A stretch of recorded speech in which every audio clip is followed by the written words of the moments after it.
Good morning and welcome. My name is Kandus-Fisher. I'm the Vice President of Student Affairs, Diversity, and Inclusion.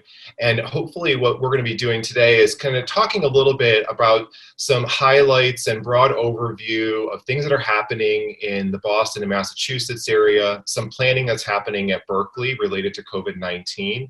And we're excited to have a special guest with us, Dr. Laura Kogelman. We'll introduce her in a second, but let me introduce the rest of the panelists. So Eileen, could you introduce yourself? Sure. Good morning. Thank you, Chris. Hello, everyone. We're delighted you're here with us today. My name is Eileen Alviti. I'm the Vice President of Human Resources. I've also been serving as a member of the COVID Core Response Team over the last several months, and I'm a member of the COVID Infrastructure Team as we prepare for a hybrid spring semester. Maureen? Good morning, everybody. I'm Maureen Hickey. I'm Vice President for Real Estate here at Berklee. I've been at Berklee since January. Prior to that, I was in real estate and planning at Northeastern. Prior to that, at Harvard. Like Eileen, I am part of the COVID Core Response Team as well as the COVID Infrastructure Team, doing a lot of research and planning to prepare for the spring semester.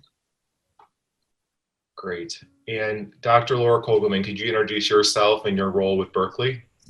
Sure. So I've been working with Berklee for just about over a year now, I think, as sort of your medical consultant, medical liaison to assist students with access to care and access to health in a number of ways. And then that has certainly transitioned in the last several months to communicating and educating regarding COVID and plans for moving forward.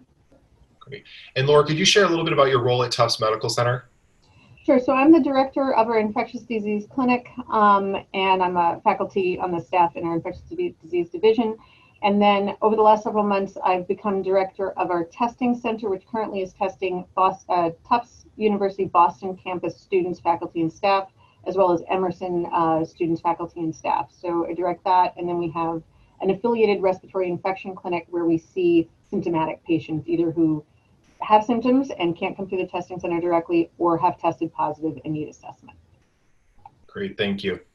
So many of you had submitted some questions in advance of the webinar, and we're going to go through some of those questions now, and then Maureen, Eileen, and I will speak to some of the work that's happening in preparation and the things that we're looking at with hopeful around a spring semester and what that will look like for Berklee.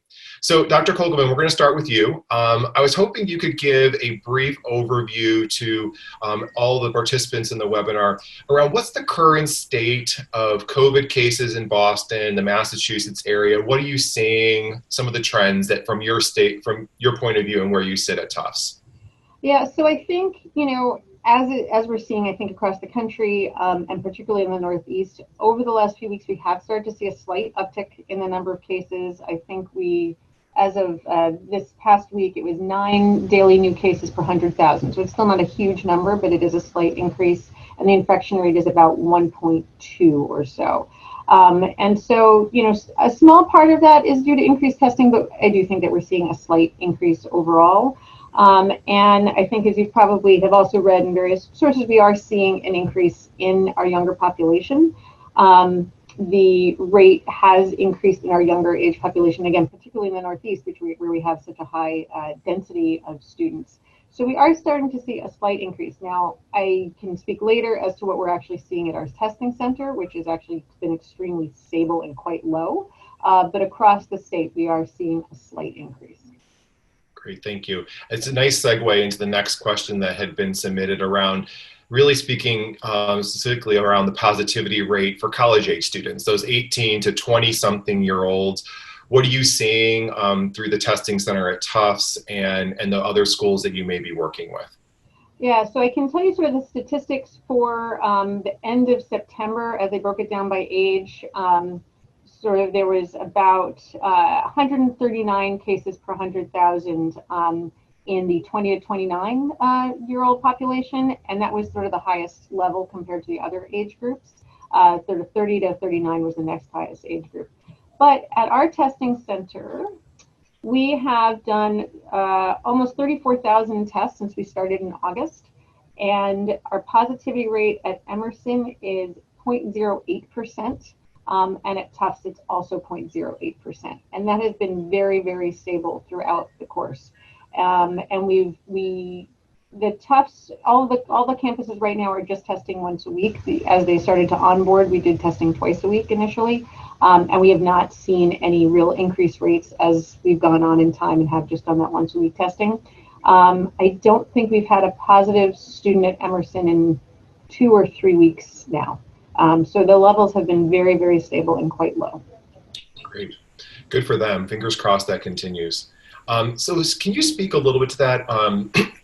Why do you think the colleges that opened this fall are seeing such low positivity rate? And can you speak a little bit to why you think they've been successful in being able to maintain that? I think it's really multifactorial, as with everything with this. And I think it takes a very comprehensive approach. So testing is a part of it, and it's helpful to have that baseline number. And whether you have to test twice a week, once a week, there's a lot of different debate. There's a lot of data that's coming out and still evolving. And the indication to increase frequency also depends on what your baseline population is. So if we start to see increases, you may see a need to do testing more frequently.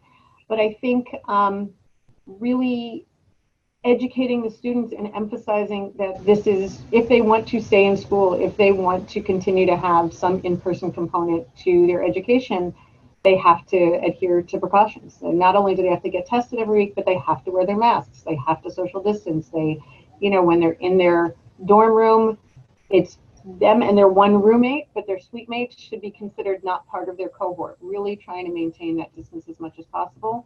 And I think the things that have led to upticks and are going to be a continued concern are parties. That's the biggest issue. As students start to gather, they start to relax a little bit.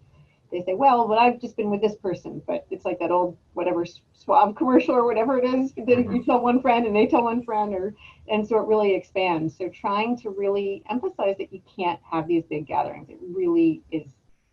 It's not going to serve them well in the end, and obviously it significantly increases the risk to our community. And I think it hasn't come up with Tufts or Emerson so far, but some of the universities have really had very punitive approaches. Students getting suspended, expelled, shutting down for 2 weeks. But they have to understand, I think, that the consequences are significant if they all don't kind of adhere to what we need to do. Great, thank you. You're doing a great job leading right into my next question. This is almost seamless and unrehearsed. Could you talk a little bit more in detail about safety protocols? So all of us are aware of things that are on the news, things that are being reported. But from your perspective as a medical professional dealing with this, what are the necessary safety protocols that we should be following as a community as we consider a spring opening? So I think the most critical things are masks and distance. I think it's continually come back to that. Of course, hand hygiene, hand washing is ideal. Hand sanitizer is certainly acceptable and more readily accessible in most situations. But wearing the masks consistently and wearing them appropriately, we see so many people with it below the nose, and that really doesn't help. You're not necessarily expelling a ton through your nose, but it's not protecting you from getting it if your nose is not covered at all times. So making sure you're wearing it appropriately, not pulling it down. One of the things that makes me crazy is I see people go up to other people in the street and somebody asks them a question, so they immediately pull down their mask to have a conversation. And I want to get in the middle and push them apart. So that's really critical. And then even with the mask, still maintaining distance. So what we consider a close contact of somebody we're going to be considered a contact for a positive person, it's within 6 feet for more than 15 minutes, and that's regardless of mask wearing. So it's not just, if you wear your mask, you can buddy up and be close to each other. You still have to maintain that distance as much as possible. And I think that's really the most critical aspect of it. Okay. I would like you to expand a little bit, if you can, on the masks that people should be wearing. So there's a lot of conversation about, do you wear those covers that you do when you're skiing, the ones that pull up easily that people have accessible in New England? Is it a cloth mask? Is it a handkerchief? Is it a medical mask? Do people need to go out and buy N95s? All of those questions have popped up within our own community and outside of Berklee as well. So I would love for you to speak a little bit about what you think around masks, what types of masks people should be investing in. Yeah, I mean, I think, for the medical community, when we are interacting with a COVID positive patient or someone who's highly suspicious, we wear N95s for that situation. But we're in close contact. We're potentially, examining their mouth, listening to them breathe. We're very, very close. So we wear N95s in that context. And for everything else, we wear regular surgical masks. So I do not think N95s are necessary at all for the community. The surgical masks are thought to be, the highest level of protection, but we also still need to reserve them for our healthcare workers. So, if you have a reliable source of access to medical grade or close to medical grade, that's great, but we don't want to take it away from the supply for our frontline workers. I think cloth masks, especially ones that are usually like 3-ply, I think are probably the next best, and making sure that they really cover the nose completely, cover the mouth completely. I see some that are just really barely covering, so really should have a full protection. The ones with filters are not recommended because yes, it will protect the wearer, but it will not protect the people around them because you're breathing out through that filter. Oh. The kerchiefs and the gaiters, the suggestion is they're probably not as good. I think if that is the only thing a person is comfortable wearing, it's better than not wearing anything. But I think that certainly the kerchiefs, I think, are the least effective because there really is an open flap and, secretions can just kind of go right through. The gaiters, which at least cover all the way down, is probably a little bit better, but I think the masks are the preferred. And I do not think sometimes people ask about eyewear, eye protection. We do not recommend that in the community at all. Okay. Oh, that's really good to know. I did not know that. What about people? I see some people out there in the community double masking. So they have a medical mask, it seems to be, and then a cloth mask over that. Is the multiple layers something people should be thinking about if that's comfortable, or is it from your perspective, is it just not necessary? I mean, I think the more layers you have between yourself and the outside world, it probably does give you more protection. I don't think it's practical for most people. And I think, all of us, if you're trying to exercise, you're trying to be active, wearing the mask is a little challenge. It does definitely increase your breathing rate a little bit, not harmful or anything. I think the idea of wearing that much covering, I think for most people would be difficult. If somebody wants to do that, I don't think there's anything wrong with it, but I wouldn't recommend it. Great. Well, I have one last question, and then we're going to switch gears to one of our other panelists. There is a lot of conversation around public transportation. And I know the MPTA has a great website where they speak about their cleaning protocols and how you can safely ride public transportation. But from your medical perspective, what are the precautions people should think about before they get on? Should they be more worried than not? I would love to hear your feedback on that.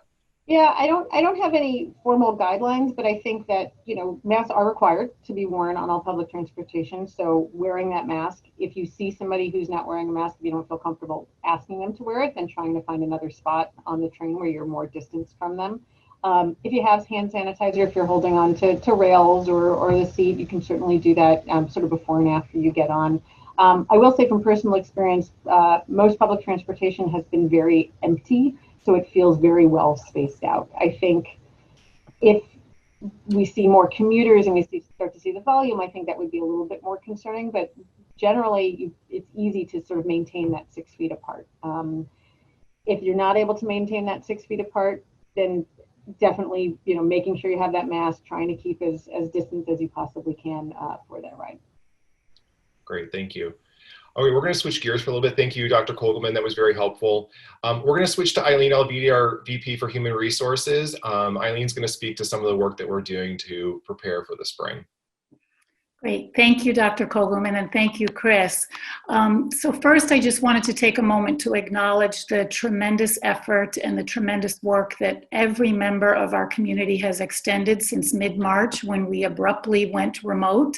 It's been really tremendous to be able to see and know the commitment to Berklee, and it's been really wonderful. And I appreciate that, and there are many members of our community who appreciate that continued commitment and work. So thank you. do. And there is much work underway to help prepare for a hybrid spring semester. I'll share with you a few of the highlights from an HR perspective and our work with the core response team and the COVID infrastructure team. So first, we understand that this transition has been very difficult for many people, and we have put together a number of resources offered through Human Resources. We have been in close partnership with our Employee Assistance Program, and we have done quite a bit of work with Tufts Health Plan to provide support and resources to our community. You can read about those and learn about those in the HR corner of FS News Weekly, and you can also reach out to a member of Human Resources for more details and information related to that. Our primary work right now is looking at our staffing levels, and we're beginning to do that very thoughtfully, very carefully with leaders throughout each divisional area to support all of the CDC guidelines in terms of social distancing and de-densifying our campus community. We want our students to have the best experience while they're here, and we want our faculty and staff who will be on campus teaching classes on campus to be able to feel that experience in a safe and appropriate way. So a number of measures are underway to look at staffing levels, to ensure that our faculty have the space that they need and the accommodations that they may need to be able to teach effectively in the classroom and on campus, and to ensure that our staffing levels support that among our staff population as well. So we have 748 staff members. We anticipate that many of those staff members will continue to work remotely, and those that do need to be on campus for front-facing student direct experience and supporting our students may be expected to be on campus. We will also be looking at staggered schedules for those individuals that do need to be on campus, and a number of different ways to support them. We will be getting into great details about the safety protocols that we will have in place for faculty and staff that are on campus, and you'll be hearing much more about that. But the work right now is focused on looking at our timeline and looking at those protocols to be able to effectively determine who will be on campus, who will need to be on campus, and to ensure that can happen with the utmost safety as possible. I mentioned our accommodation process. You can learn more about that through members of our Human Resources team. For those individuals that we will be inviting to come back on campus, you'll be receiving detailed information about our faculty and staff expectations for those who are on campus. You'll also be receiving detailed information about the testing protocols, contact tracing protocols, and the accommodation process. So once you receive that information, please do read through it carefully, and there are members of Human Resources and your leadership team who will be prepared and prepared to answer detailed questions about all of that. So that's really just a high-level overview, but we are available to answer detailed questions for you as need be. Great, thanks, Eileen. And I think what Eileen said is exactly right. Our hope is that today is just a starting point for our conversation, and more to come as we get closer to announcing our plans for the spring. But we want to make sure that the community has some general information to be informed as it's coming available. One thing that we've been getting a lot of questions on is, what are we doing to prepare our facilities, and what are we examining to make sure the community is safe in the buildings that Berklee operates and performs in? So with that, I'm going to pass it over to Maureen Hickey, our VP for Facilities and Real Estate, so she can speak a little bit to the things that she's been working, the research she's been doing, and all of the preparation work that she's considering prior to a spring semester. Maureen? Thank you, Chris. So good morning. As Chris said and Eileen said, this is a high level, happy to go into further detail at another point in time. But myself and the physical plant and real estate team have been working with colleagues across Berklee pretty much since April, trying to prepare to come back to campus safely. We have been following the research as we learn more about the virus, following the CDC guidance and the WHO guidance. we have been focusing on a few main pillars to get our facilities safe. Big one is physical distancing, air circulation, and cleaning and sanitation, as well as comprehensive communication and signage package. So I'll dig in on each of those.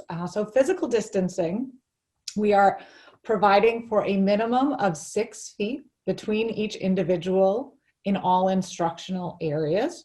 So we have gone into each classroom of various types and reduced the capacity by more than 50%, depending on the dimension of the room and the activity that happens in that space. We're now going through, each chair has been laid out. We are marking where that chair should be on the floor and removing excess furniture.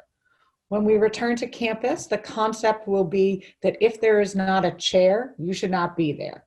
So that is to reflect the adjusted capacity of each room. For each room, we will have in bright yellow on the door an adjusted capacity number. So whereas a classroom may have previously held 20 students, it may hold 9 students now, or 9 students plus an instructor, and the door will say maximum capacity 10 individuals. Each evening after the cleaning happens, and I'll get into detail on that, the custodians will reset the room, making sure that all the chairs are back in those marked locations that maintain a minimum of 6 feet between individuals.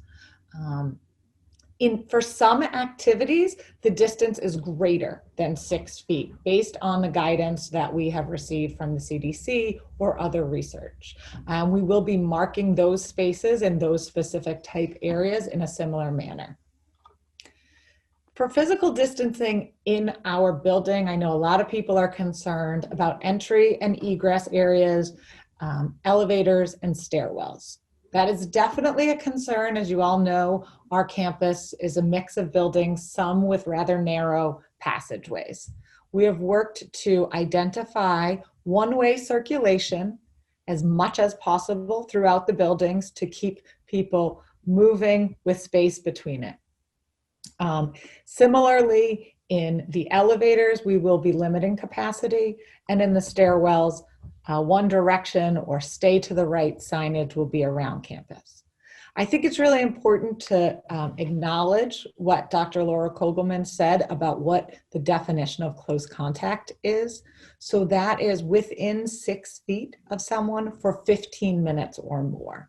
And so while there may be moments when you enter a building that you cannot maintain that 6-foot distance, the time frame, you should not be there, stuck there for, even 5 minutes. Everybody is going to be moving, and we will allow for space by de-densifying the campus, as Eileen said, keeping staff at home, faculty and students who do not have coursework in person that day will be encouraged to do their work and coursework remotely. So then, cleaning and sanitation. We have really amped up the cleaning and sanitation protocols to respond to the COVID-19. So ACME, our custodial staff, we are planning to increase the number of custodians on campus by about 50% for the spring semester. There will be more custodians in buildings wiping down high-touch areas like door handles, elevator buttons, restrooms. In the evening, we'll be doing electrostatic fogging cleaning. We did some of this in the spring. You may have seen it on television. Airlines are using it. It is a fog machine that mists everything and kills the virus. And in areas where there's sensitive equipment or instruments and we cannot use that electrostatic fogging, we're employing UV technology to kill the virus. So for, say, a large console, we will have a UV wand that will be used only by trained personnel, and that will kill all of the virus in that area. We will also be making available cleaning wipes to all members of the community and ask that they wipe down a shared piece of infrastructure before and after use. So if you come into a classroom as a faculty and there's a podium, we'll have wipes available and ask that you wipe it down before you use it, wipe it down after you use it so that the next faculty member knows they're approaching a clean space. Similar for the students, they can wipe down their tab armchair, or if there's a shared instrument. We are not expecting the community to do any of the room cleaning, but just cleaning of an element that may be shared with the next user. And we will make that wipes available. We will have hand sanitizer available throughout campus and gloves available as needed. Air circulation. There has been, as we've learned about the virus since the spring, there's more concern about air circulation and ventilation. And so working with our Senior Director of HVAC, Mike Conti, who's been at Berklee for over 20 years, we have been looking deeply at our ventilation systems by building, by space. There are a range of systems, and today I can't get into those details, but I will tell you that we have changed and upgraded all of the filters to the highest filter recommended for that system. In most cases, that's a MERV 13. That classification relates to the weave of the filter. And the MERV 13 is just a step below a HEPA filter and has been installed in most buildings where we have mechanical ventilation. We are also testing to make sure that the systems are functioning properly and opening up the air ducts to bring in as much fresh air as possible. We do have some spaces on campus that have been identified that either do not have mechanical air circulation or do not have as much circulation as we would like. In those areas, we're looking at other options to clean the air and provide ventilation. In most cases, that will be at a minimum providing a portable HEPA filter, and we are exploring other options with engineers. And then finally, signage. We have a really comprehensive signage package. When you return to Berklee, you're going to see bright yellow signs all over campus, reminding you about hand hygiene, reminding you to wear your mask, reminding you to keep your distance, with dots on the floor that show you what 6 feet apart is, showing you the maximum capacity of things, giving directions on where you can find cleaning supplies or how we're expecting that a student wipe down a practice room before and after use. We've worked closely with Chris's health and wellness team to come up with a campaign that is positive and reminds the Berklee community that it is a shared responsibility that we come together to create a safe environment to return to campus. I think that is it, although we continue to watch the research as we learn about the virus and adjust the protocols and strategies as we learn more. Great, thank you, Maureen. We're so thankful that you're part of our community and all the work that you and your team have been doing to prepare for a hopeful spring return for Berklee and all of our community members. So thank you again. And as Maureen mentioned, we will go into more details as we get closer and give you as much information as we have as it becomes available about the steps that we're taking to ensure your safety from a facility standpoint. So thanks again, Maureen. A couple other things, and then we're going to dive into some other questions that have come into the queue, is hopefully you have read the recent communication that was sent out from Larry Simpson, Betsy Newman, Kathy Young, and Mac Heisey around how we've organized ourselves. And Eileen and Maureen both mentioned that we have a comprehensive COVID response structure in place that has been monitoring various aspects of how we'll respond as a community. And we've been monitoring those things that have come up both locally and nationally and responding appropriately and taking the necessary steps to make sure that we can safeguard the Berklee community. The infrastructure is finalizing as we're speaking, and we're addressing safety protocols, testing, tracing, quarantine, and the facilities procedures and protocol that Maureen just got done mentioning. As hopefully you're seeing, we have a close relationship with partners in the community that are experts in the field, like Dr. Kogelman, to really finalize these steps and protocols to, again, ensure safety. That is the primary focus of our work, is to ensure health, wellness, and safety. But prior to coming to campus, some things that people should be prepared for is that all community members will be required to follow a clear set of health and safety protocols.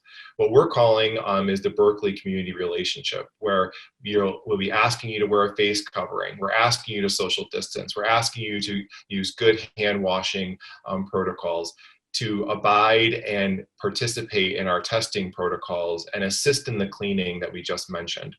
So all of the things that you've been hearing, all the things that make me worried, that I'm sure you're worried about, we are talking about that on a regular basis, and we feel confident that when the time comes for us to gather again, that all of those protocols will be in place.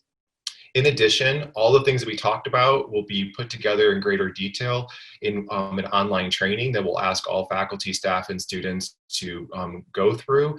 And this training will hopefully assist you in understanding the education process and the wellness protocols that Berklee has put in place.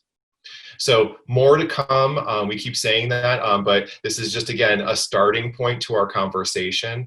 But hopefully it gives you a sense of how we're approaching the work. I did want to dive into some things that happened to pop into the Q&A. One of the questions, and I'm going to throw this back to you, Dr. Kogelman, is there's a question around safety in the workplace and around cubicle office space, and whether or not you feel it's safe for someone to be working in a cubicle wearing a mask for 7 to 8 hours. So I guess the question is, if the first question is it safe to be wearing a mask for 7 to 8 hours straight? The answer is yes. And I think the best example for that is surgeons often do 10, 15-hour cases and wear masks continuously, and there's no harm associated with it. I saw a meme somewhere that it's a shame that surgeons die after their first long case. So that doesn't happen. So people are very safe to wear a mask for a prolonged period of time. So the cubicle, I think the thing I would maybe turn it back to Maureen, is how spread apart the cubicles are. Is it just a half wall? Is it a full wall? I think just making sure that the person in the next cubicle over is also sort of maintaining their protection, that they're still about 6 feet apart. But beyond that, I wouldn't have any particular concerns. Great, thank you. Maureen, do you want to offer any further comment on some of that spacing? Sure, absolutely. So as I was saying, our first focus was on the instructional areas, but we also are conscious of the office suite. So as Eileen said, we're looking for a reduction of folks who return to campus, for staff. And when we know who those people are, we will work closely with HR and the divisional leaders to ensure that we're maximizing the space between staff who might be in a suite at the same time. Great, thank you. Maureen, I'm going to keep you on the spot. There's one more question that came into the queue. I know you're working on this, but can you talk a little bit about your thinking and approach and the work we've been doing with other colleagues across the campus around downtime and in between space use? So we've been I know we've been having a lot of discussions about that, and some of our colleagues in academic affairs as well. But if you could speak high level about the things that we're thinking about and considering as we approach the spring semester. Yeah, it's a great question. And as you say, something that we've been thinking about and engaging with colleagues across Berklee. We are thinking about it specific to the type of activity that is happening in the room. But we are planning downtime between uses for almost all areas, as far as I'm aware at this point. But what that amount of downtime will be and what amount of activity time prior to the downtime will vary based on the activity and the number of people and the size of the space. But we will be documenting that and sharing it with the community. Great, thank you, Maureen. Another question that came in is really speaking to our testing that will be taking place for our community members. I'll give a brief overview of the things that we're looking at, and then I think if I can ask Dr. Kogelman to just speak a little bit on some of the other approaches that schools have taken as we're still finalizing what we think would work best for Berklee. I can speak that everyone coming back to the physical campus will be required to go through a multiple series of tests. And part of that is in the beginning, it'll be heavier, and then we will go to a weekly cadence that we still need to finalize as we work towards the spring semester. But the beginning testing, a pre-arrival testing, is really to figure out what our baseline is and to really start to mitigate and minimize the amount of people that test positive and spread in the community. So we'll be taking a very comprehensive look at that. More to come in a future webinar where we will detail this out for the community to understand, but we are actively working on it. And I feel confident that we will have a protocol in place that will address this. Laura, if you could talk a little bit about, you said this in the beginning in your opening statement around people's approach on the cadence a little bit on testing. Can you just give a high level of what you've seen to the extreme and what you think is probably the middle area where most schools are landing right now on how they approach testing? Yeah, I think there may be a few institutions that are testing, every other day or something like that. I think the average is probably twice a week to once a week is sort of the standard. And the debate over twice a week to once a week is really, it's not clear. Nobody really knows what the right answer is. But the key thing is that the testing modalities that are being used for the most part are swabs that are just in the anterior nares, so just in the nostril. So it's not the deep nasopharyngeal swab. It's very quick. It's self-administered. Currently, it's not licensed for a student or individual to take home and do it on their own. Hopefully that will be the case, but right now it's being observed by a medical professional. Just watches the person do the swab. Takes less than 30 seconds really to do.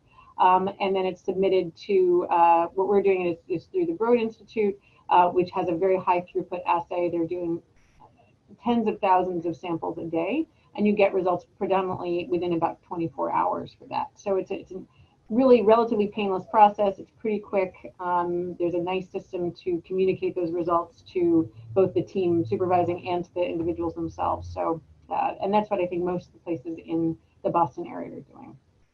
So Laura, I started the conversation around that baseline testing where you hear a lot of schools really ramping up in the beginning as they prepare, and then they go into that weekly cadence that you spoke to. Can you talk a little bit more? You'll probably do a much more eloquent job than I did about speaking to why is there a need for a buildup of the pre-arrival or the baseline testing? Yeah, because I think everybody's coming from a different area, from different protocols, from potentially different geographic areas where the positivity rates are different, and the issue is whenever you do a test, it's one particular moment in time. So if your last exposure was the day before you arrived to the Berklee campus and you test them that day, it usually takes about 3 to 5 days for somebody to end up having a positive test after an exposure. So there's a little bit of a lag. So you want to make sure you're getting multiple points in time, that you're not just saying, okay, that one baseline test, we're good, we don't need to test you again for a while. So you really want to get as much data, as much information to really get a sense of what it is in the community before you move forward. And then if you feel like the levels in the community are low, the levels in your population seem to be low, then you can sort of start to space out that testing cadence. With everything with this, it's a constantly evolving field. New data comes out all the time. The epidemiology changes constantly, so you have to have that sort of flexibility to ramp up, ramp down, depending on what's really going on in your area. Laura, one more question that came in. I'm sorry to keep you on the spot on this one. A lot of questions coming in about, from what you're seeing in research, people that you've talked to, other experts in the field, questions around a vaccination. So I know that's a touchy subject in the media and news, but from your perspective, what is a realistic timeline? What should people be thinking about? So my best guess, and this is a guess, is that the earliest we would really see it being used would be sort of mid-2021, I think. And which population is going to get that is also a great deal of debate. So does it go to your healthcare workers first, your frontline workers, your elderly population, how are you going to ramp up that distribution of the vaccine? And I think the thing that is really going to be very much unknown, even when the vaccines come out, is what is the long-term efficacy? Because all these studies, even if we get data by early 2021, they've only been studied for a few months, right? So we don't know, is it going to last a year? Is it going to last 2 years, 5 years, 10 years? We don't know how long the protection is going to last. So just because a population starts to get a vaccine, I don't think we can all just sort of relax and say, oh, good, we're all protected now. There's just too much unknown. So I think we have to be very cautious. And we really need to make sure that all that data that comes out shows, I think it'll show that it's safe. I don't think we're going to be giving any vaccines that seem to have a high risk of side effects. But I think that the level, the degree of protection, the duration of protection is going to be the biggest unknown as we start to ramp out that vaccination process. Great, thank you very much. All right, I'm sorry, can I also just piggyback on one thing that was mentioned earlier that about by Maureen, and I had sort of misinterpreted the question about downtime. I think one thing that we've seen in certain groups is downtime meaning break time. So when people have a break, that making sure that that distance is maintained. I think that's when we're starting to see a few upticks. So people have their lunch together, the masks are down. So making sure there's staggered lunch areas or really well spaced out lunch areas. There's not that hanging out behind the building smoking a cigarette, that kind of stuff. Not that anybody would be doing that, but I think being really careful about that, both for faculty, staff, and for students. Great, thank you, Laura. Eileen, question in the queue for you. How is HR considering the needs of faculty and staff who have been asked to return? So, prior health concerns, age concerns, childcare concerns. If you could speak to that a little bit. Certainly. Thank you, Chris. So as you know, the CDC has identified certain high-risk populations, those individuals who are over 65 or older, individuals who have compromised immune systems and other medical conditions that put them in a higher risk category. So if specific individuals are invited back to campus in January, if they do fall into a high risk category, we have a comprehensive accommodation request process in place. This is administered through Human Resources, and you can find more detailed information about that on our HR website or by contacting Human Resources. So we will be considering those requests as they do come to us. We also understand that there are many other challenges. There are parents who are facing significant childcare issues. There are individuals who are facing care for elderly individuals in their home. And we are sensitive to that, and we want to know and understand more about that if you are invited back to be on campus, and we will explore any accommodations related to that with you. Great, thank you, Eileen. Maureen, I have a question for you. Could you talk a little bit about how we're preparing to make sure we have enough supplies on campus? Our cleaning supplies, disinfectants, things like that we'd be using in our health and safety protocols. Yeah, great question.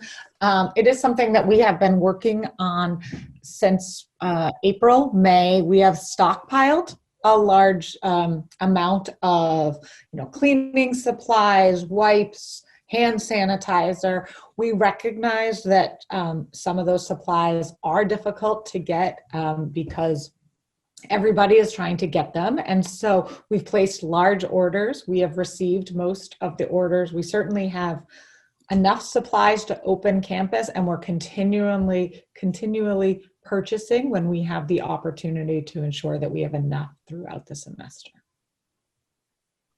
Great, thank you, Maureen. I have one more question for you, if you don't mind. How are we working with our partners where we are based in buildings that we don't own, and how are we working with those spaces? Yeah, so we do have a number of spaces that are leased. We have been in touch with those landlords to understand what their COVID safety protocols are in terms of distancing, cleaning, and ventilation. For the most part, we have learned that the larger spaces, multi-tenant spaces, have a thoughtful approach to this that aligns with the Berklee protocols.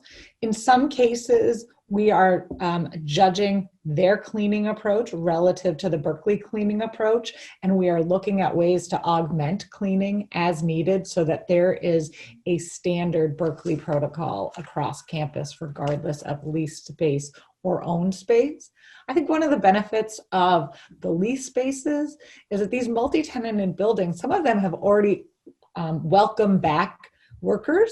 And so, for example, 855 Boylston, they are learning as other tenants in that building are coming back, what works, what doesn't. And we're in contact with them to understand the protocols, and we will make that clear to everybody when we return. And I would just say to this group now, if you work in a leased space and you return and you see something that doesn't seem to align with the Berklee standard, do let physical plant know. Put a work order and let us know. We'll look into it and follow up with that third-party landlord. Great, thank you, Maureen. We only have a few minutes left in the webinar. One thing that we did want to mention that we didn't talk about earlier, I'm sure many of you heard around a daily attestation app or attesting to good health the day that you come in every single day. That is another piece of one of the safety protocols that we'll be putting in place at Berklee, where every community member who comes to campus, faculty, staff, and students will have to attest that they're in good health that day and do not have any symptoms consistent with COVID-19. And when they do go through that app, they'll be acknowledging that they don't have a temperature, they don't have cough, they're not feeling unwell that day, they haven't been at risk by being in contact with others, and really agreeing on a daily basis they are good enough and well enough to be on campus that day. And that will give them their green light pass to be there that day to work or to learn. So that'll be a piece that we'll be rolling out as well as we get approached to the spring. Many schools, organizations, businesses, even Tufts Medical Center has a daily attestation that each community member has in place. And so we'll be following the lead of those colleagues in the area. So we wanted to thank everyone. We had a great participation and turnout today. We have a lot of your questions that are still in the queue. And as we said, we will address those in a future webinar where we'll dive in a little bit deeper. We would encourage you to stay with us on this journey. Join us next time as we talk more about our spring semester and how we're planning for it. Please keep sending your questions along. We'll make sure we address them in a future webinar. But again, thank you so much. Thank you, Eileen. Thank you, Dr. Kogelman, Maureen, and then Greg Aposto from behind the scenes really is the one that's making sure that this can all happen for all of us to join. But again, thank you and have a great rest of the week. Thanks, Chris. Thank you.